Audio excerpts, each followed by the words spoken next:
नमस्कार दोस्तों, क्या आपने कभी महाकुंभ के बारे में सुना है?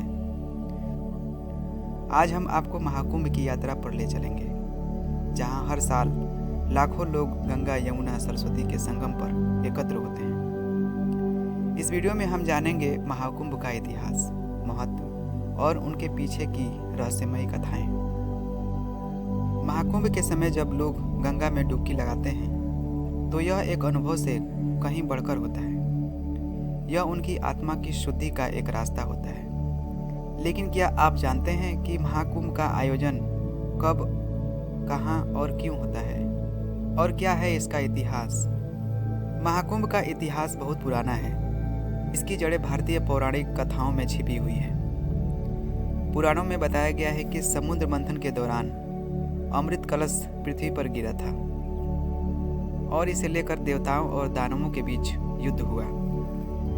इस युद्ध के दौरान 4 जगहों पर अमृत कलश के कुछ अंश गिरे, जैसे हरिद्वार, प्रयागराज, उज्जैन और नासिक। यही 4 स्थान हैं जहां हर 12 साल में कुंभ मेला का आयोजन होता है। समुद्र मंथन की यह कथा न सिर्फ धार्मिक है, बल्कि यह हमारी संस्कृति और परंपरा का एक अहम हिस्सा भी है। यही कारण है कि कुंभ मेला, खासकर महाकुंभ, भारत के सबसे बड़े और महत्वपूर्ण मेलों में से एक है।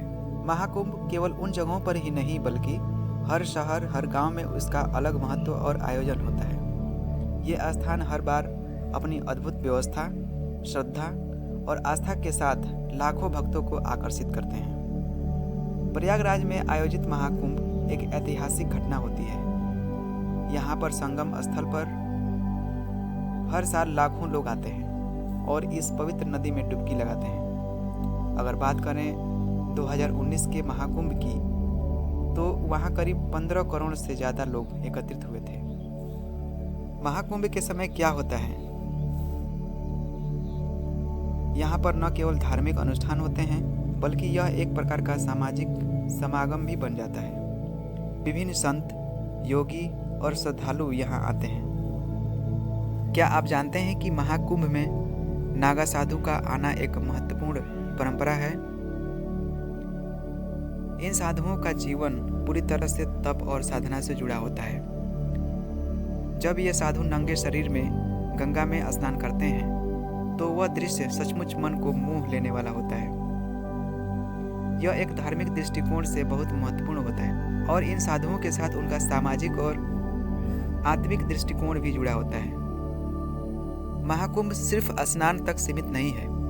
यहाँ पर होने वाले अन्य धार्मिक गतिविधियाँ भी बहुत दिलचस्प होती हैं। जैसे ही शाही स्नान, जहाँ प्रमुख साधु संत सबसे पहले स्नान करते हैं। यह दृश्य बहुत ही अद्भुत और भव्य होता है।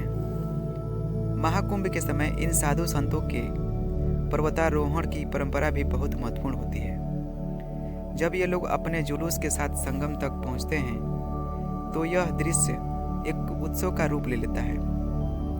यहाँ पर होने वाले मंत्रोच्चार, दीपों का आकाश में उड़ना और धार्मिक नृत्य एक अद्भुत माहौल बनाते हैं। महाकुंभ की धार्मिक और सांस्कृतिक महत्व के अलावा, क्या आप जानते हैं कि यहाँ कुछ वैज्ञानिक दृष्टिकोण भी है? कई वैज्ञानिक यह मानते हैं कि गंगा नदी के पानी में प्राकृतिक रूप से कुछ ऐसे तत्व होते हैं जो स्वास्थ्य के लिए फायदेमंद होते हैं। यह भी माना जाता है कि महाकुंभ में स्नान करने से शरीर और आत्मा को शुद्धि मिलती है। एक प्रकार से यह हमारे मानसिक और शारीरिक स्वास्थ्य के लिए भी एक नई शुरुआत जैसा होता है। महाकुंभ सिर्फ एक धार्मिक मेला नहीं है, यह आस्था का प्रतीक है। यह आयोजन इंसानियत के एकता, प्रेम और भाईचारे का संदेश भी देता है। जब आप महाकुंभ में भाग लेते हैं, तो आपको एक ऐसा अनुभव मिलता है जो आपके दिल और दिमाग को एक नई दिशा देता है। तो दोस्तों, महाकुंभ केवल एक धार्मिक आयोजन नहीं है। यह एक ऐसी यात्रा है जो हमें खुद को जानने का अवसर देती है, हमें हमारे पूर्वजों की परंपराओं से जोड़ती है और हमें विश्वास दिलाती है कि जब हम एकजुट होकर एक उद्देश्य की ओर बढ़ते हैं, तो हम आस्था, प्रेम और शांति की ओर कदम बढ़ाते हैं। अगर आप भी कभी महाकुंभ में जाने का मौका पाएं तो यह अनुभव निश्चित रूप से आपकी ज़िंदगी का एक अविस्मरणीय हिस्सा बन जाएगा। अगर आपको यह वीडियो पसंद आया हो तो कृपया लाइक, शेयर और सब्सक्राइब जरूर करें और कमेंट में हमें बताएं कि आप किस विषय पर अगला वीडियो देखना चाहते हैं। धन्यवाद।